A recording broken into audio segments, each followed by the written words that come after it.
I'm Ann Makovic. And I'm Michelle Griego. This is your PIX Now update. Starting in San Mateo County, where a shooting sent San Bruno's Tanforan Mall into chaos and 2 people to the hospital. Now the search is still on for the gunman. Attention, JCPenney customers and associates. Please stay in the building and we find out what's going on outside.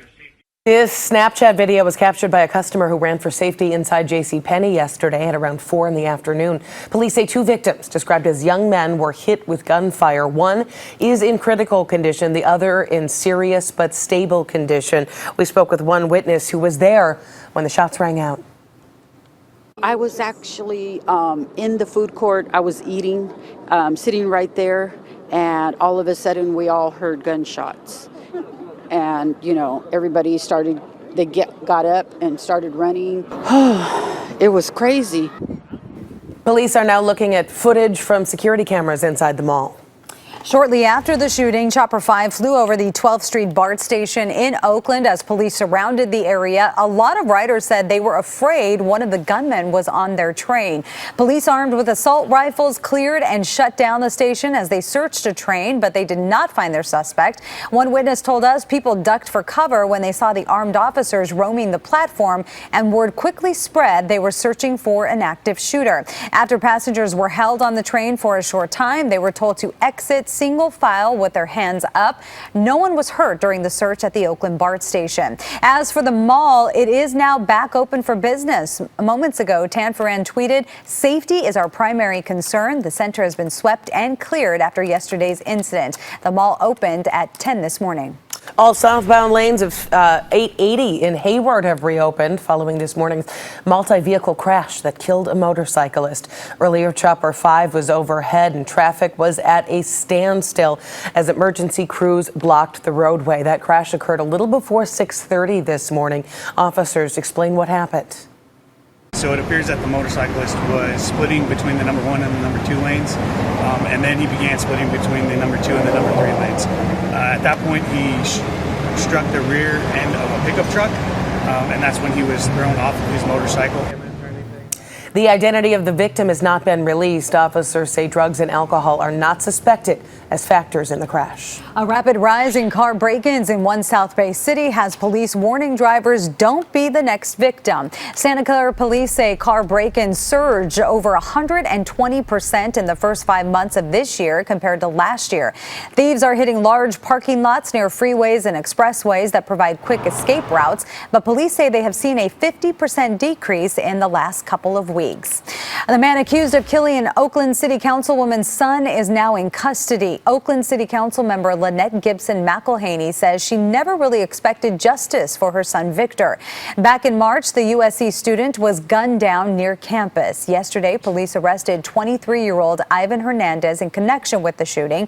Councilwoman McElhaney says even in her grief, she has compassion for the alleged killer. The House Oversight Committee has scheduled a hearing to address the growing crisis at the southern border.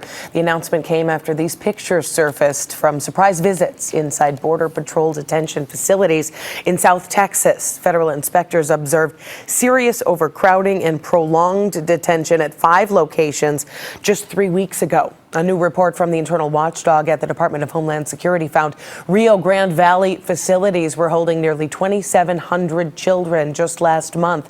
At 3 locations, children had no access to showers and many had limited access to a change of clothes or laundry facilities. The report shows migrants held in standing room only cells for a week at a time, while others are confined for more than a month in overcrowded rooms.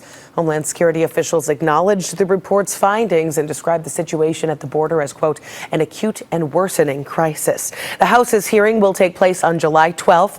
DHS Secretary Kevin McAleenan and the acting head of Customs and Border Patrol, Mark Morgan, have both been invited to testify. In outer space, an interesting pair of images of the total solar eclipse and Hurricane Barbara. You can see the hurricane churning in the Pacific Ocean there, and the eclipse providing a shadow as it moved across the Earth yesterday. The images were captured by NOAA's satellite.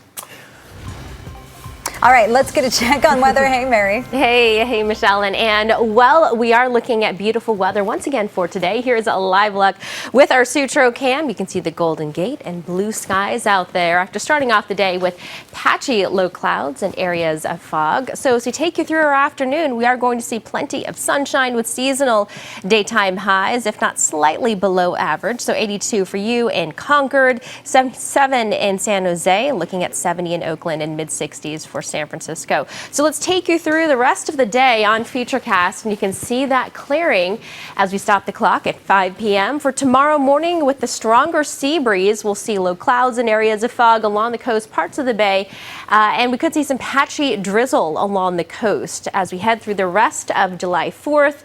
This is at 3 p.m. You can see clear skies for most of us with clouds pulling back to the coast. And here's what you can expect if you are going to Fisherman's Wharf to see the fireworks show on July 4th for Thursday night. We are going to see some low clouds and patchy fog develop along the coast and for parts of the bay. So we are going to be watching those clouds roll in likely between 8 and 10 p.m. So we'll be watching that closely for you with the big fireworks show. So again, those daytime highs right around where we should be for this time of year. Back to you.